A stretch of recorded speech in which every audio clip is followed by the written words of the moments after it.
Assalamualaikum warahmatullahi wabarakatuh. Perkenalkan, nama saya Delsa Jahra dengan NIM 06021382530096. Pada kesempatan kali ini, saya akan mempresentasikan perbandingan forum berbicara kritis serta rancangan kegiatan ilmiah dengan tema pemanfaatan AI dalam pengembangan pendidikan tinggi.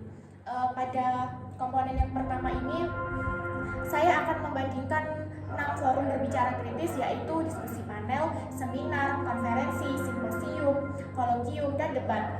Perbandingan ini didasarkan pada 5 aspek, yaitu definisi dan tujuan, jumlah dan karakteristik peserta, peran moderator, tingkat formalitas, serta hasil yang diharapkan.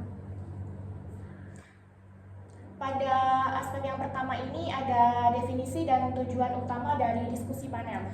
Diskusi panel ini adalah diskusi yang menghadirkan beberapa panelis untuk membahas satu topik tertentu. Setiap panelis menyampaikan pandangannya masing-masing. Tujuan dari diskusi panel ini agar peserta bisa melihat suatu masalah dari berbagai sudut pandangnya. Yang kedua ada seminar. Seminar ini adalah pertemuan ilmiah yang menghadirkan pembicara yang ahli di bidangnya dan dipandu oleh moderator.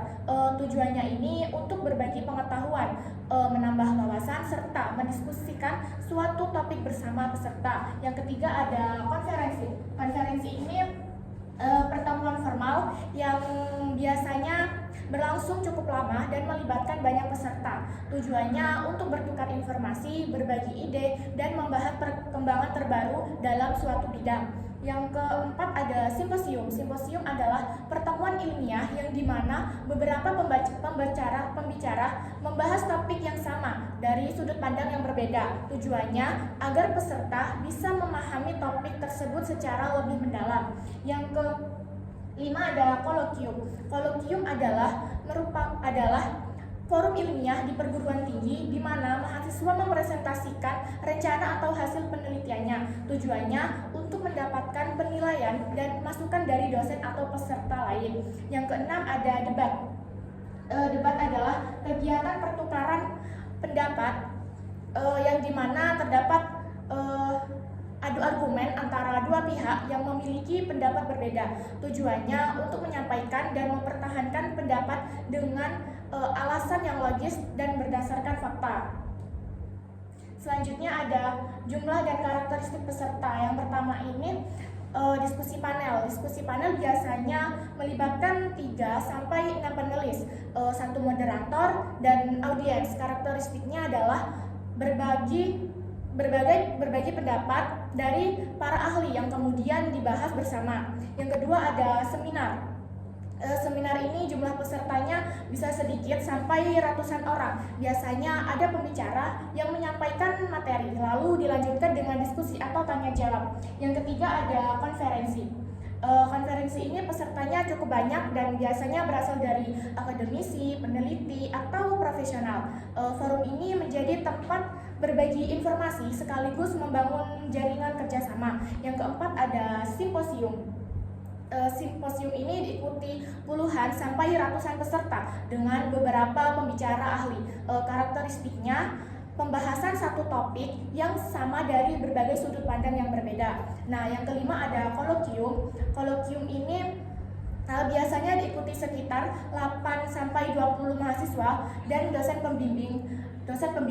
Dalam satu sesi ada beberapa mahasiswa yang mempresentasikan penelitiannya untuk mendapat masukan. Yang keenam ada debat. Debat ini melibatkan 2 tim, yaitu tim pro dan tim kontra, yang masing-masing terdiri dari beberapa orang. Selain itu ada moderator, juri, dan pengatur waktu. Selanjutnya ada peran pemimpin atau moderator. Yang pertama itu diskusi panel.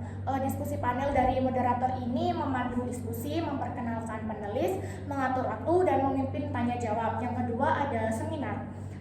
Moderator dari seminar tugasnya membuka acara, memperkenalkan pembaca, serta mengatur jalannya diskusi. Yang ketiga ada konferensi. Moderator dari konferensi ini menjaga diskusi tetap fokus pada tema dan sesuai waktunya. Yang keempat ada simposium. Moderator dari simposium ini memperkenalkan pembicara, mengatur waktu presentasi, dan memandu diskusi. Yang kelima ada kolokium.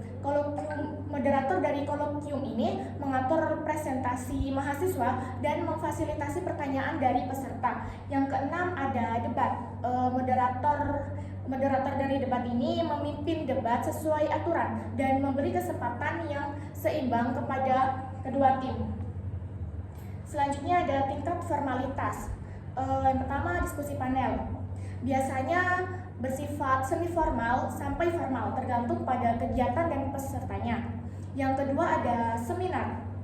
Seminar ini umumnya bersifat formal karena memiliki susunan acara dan aturan yang jelas. Yang ketiga ada konferensi. Konferensi ini biasanya bersifat semi formal hingga formal, tetapi tetap memberi ruang untuk diskusi antar peserta. Selanjutnya ada simposium. Simposium ini cukup formal karena fokus pada pembahasan ilmiah yang lebih mendalam. Yang kelima ada kolokium. Kolokium ini biasanya semi formal sampai formal, tetapi suasananya lebih terbuka untuk diskusi. Yang keenam ada debat. Debat ini bersifat formal karena mengikuti aturan yang jelas dan membutuhkan argumen yang logis. Hasil atau keluaran. Yang pertama itu ada diskusi panel. Diskusi panel ini memberikan pemahaman yang lebih luas tentang suatu topik melalui berbagai pandangan para panelis. Yang kedua ada seminar. Seminar ini hasil keluarannya menambah pengetahuan peserta serta menyebarkan informasi atau gagasan baru. Yang ketiga ada konferensi. Konferensi ini menghasilkan ide baru, berbagi penelitian, serta membuka peluang kerjasama. Yang keempat ada simposium. Simposium ini memberikan pemahaman yang lebih mendalam terhadap suatu topik melalui berbagai sudut pandang. Yang kelima ada kolokium. Keluaran kolokium biasanya berupa perbaikan atau pengembangan penelitian mahasiswa melalui masukan dari dosen. Nah, yang keenam ada debat. Debat ini meningkatkan kemampuan berpikir kritis untuk berargumentasi dan memahami suatu isi dari dua sisi. Selanjutnya ada komponen yang kedua. Pada komponen kedua, saya merancang kegiatan ilmiah tingkat fakultas dengan tema pemanfaatan AI pengembangan pendidikan tinggi. Untuk membahas tema tersebut, saya memilih format simposium sebagai bentuk kegiatan yang paling sesuai. Alasan saya memilih format simposium ini, menurut saya format ini tepat karena satu topik dapat dibahas oleh beberapa pembaca dengan sudut pandang yang berbeda. Dengan begitu, peserta bisa mendapatkan pengalaman yang lebih luas tentang pemanfaatan AI dalam pendidikan tinggi. Selanjutnya, struktur acara yang diusulkan. Kegiatan simposium ini direncanakan berlangsung selama 3 hingga 4 jam dan terdiri dari 3 sesi, yaitu pembukaan oleh moderator, pemaparan materi tentang pemanfaatan AI, serta sesi diskusi dan tanya jawab. Dalam kegiatan ini menghadirkan 3 orang pembaca ahli. Selanjutnya ada potensi tantangan dalam pelaksanaan dan cara mengatasinya. Beberapa tantangan yang mungkin terjadi adalah keterbatasan waktu dan kurangnya keaktifan peserta dalam diskusi. Untuk mengatasinya, moderator perlu mengatur waktu dengan baik serta mendorong peserta agar lebih bertanya dan aktif. Yang terakhir, cara mengukur keberhasilan kegiatan tersebut. Keberhasilan kegiatan simposium ini dapat dilihat dari jumlah peserta yang hadir, keaktifan diskusinya, serta pemahaman peserta terhadap materi. Jika diskusi berjalan baik dan peserta mendapat wawasan baru tentang AI ini, maka kegiatan tersebut dapat dikatakan berhasil. Sekian presentasi dari saya. Terima kasih. Wassalamualaikum warahmatullahi wabarakatuh.